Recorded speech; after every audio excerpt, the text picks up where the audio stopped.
Doctor Bhimrao Ambedkar और महात्मा गांधी भारत के दो महान स्वतंत्रता सेनानी, दोनों ने देश को आजादी दिलाने में अहम भूमिका निभाई।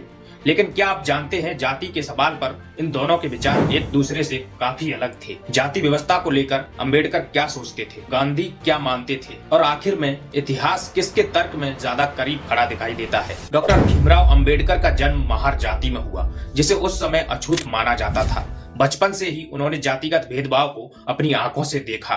स्कूल में वे क्लासरूम के अंदर नहीं बैठ सकते थे, उन्हें अलग बोरे पर बैठाया जाता था। पानी पीने तक की इजाजत नहीं थी। चपरासी दूर से उनके हाथों में पानी डालता था, और अगर चपरासी ना हो तो पूरा दिन प्यासा रहना पड़ता था। पढ़ाई की भूख से ज्यादा पानी की प्यास सताती थी। आर्थिक तंगी के कारण अंबेडकर के भाई पढ़ाई पूरी नहीं कर पाए, लेकिन अंबेडकर ने हार नहीं मानी। बड़ौदा के महाराजा की स्कॉलरशिप से वे अमेरिका के कोलंबिया यूनिवर्सिटी पहुंचे, फिर लंदन स्कूल ऑफ इकोनॉमिक्स से डॉक्टरेट किया। अर्थशास्त्र और कानून दोनों में गहरी समझ हासिल की। लेकिन इतनी पढ़ाई के बाद भी भारत लौटने पर भेदभाव खत्म नहीं हुआ। ऑफिस में पानी तक अलग रखा जाता था, सहकर्मी दूरी बनाते थे। यहीं से अंबेडकर का विश्वास पक्का हो गया, समस्या सिर्फ लोगों में नहीं, पूरी व्यवस्था में है। अंबेडकर सिर्फ जातिवाद के आलोचक नहीं थे, वे इसे जड़ से खत्म करना चाहते थे। उन्होंने कहा, जब तक जाति रहेगी तब तक अछूत रहेगा। उन्होंने हिंदू धर्म ग्रंथों का बारीकी से अध्ययन किया, संस्कृत सीखी और खुलकर सवाल उठाए। उन्होंने वेदों और मनुस्मृति की आलोचना की,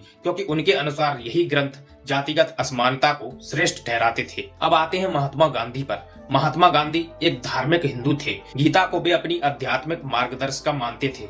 गांधी जी सभी धर्मों का सम्मान करते थे और सांप्रदायिक सौहार्द के पक्षधर थे। लेकिन जाति व्यवस्था पर उनके शुरुआती विचार काफी रूढ़िवादी थे। गांधी जी मानते थे 4 वर्ण व्यवस्था हिंदू धर्म का स्वाभाविक हिस्सा है। उनका कहना था, सभी वर्ण बराबर हैं, कोई ऊंच नीच नहीं है। लेकिन वे यह भी कहते थे, अस्पृश्यता हिंदू धर्म का हिस्सा नहीं है, बल्कि एक पाप है। इसी सोच के साथ उन्होंने 1932 में अखिल भारतीय छुआछूत विरोधी लीग बनाई, जो आगे चलकर हरिजन सेवक संघ बनी। लेकिन समस्याएं यहीं खत्म नहीं होती। 1920 के दशक में गांधी जी अंतरजातीय विवाह और एक साथ भोजन के विरोधी थे। उनके अपने बेटे अंतरधार्मिक और अंतरजातीय विवाह करना चाहते थे, लेकिन गांधी जी ने इजाजत नहीं दी। यह दिखाता है कि उनकी सोच में उस समय विरोधाभास मौजूद था। समय के साथ गांधी जी का वैचारिक परिवर्तन हुआ। गांधी जी बदले।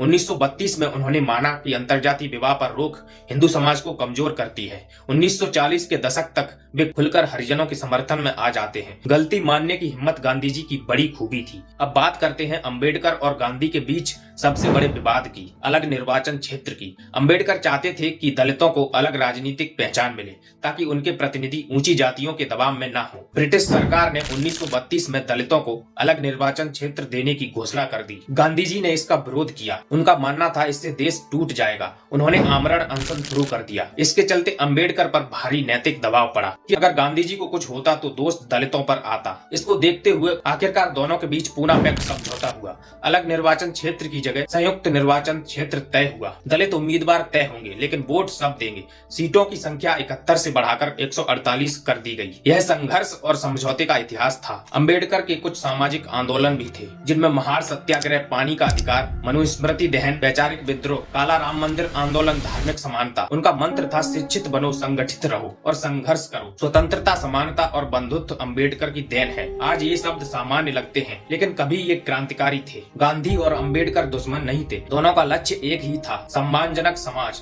फर्क सिर्फ रास्ते का था, और शायद भारत को दोनों की जरूरत थी।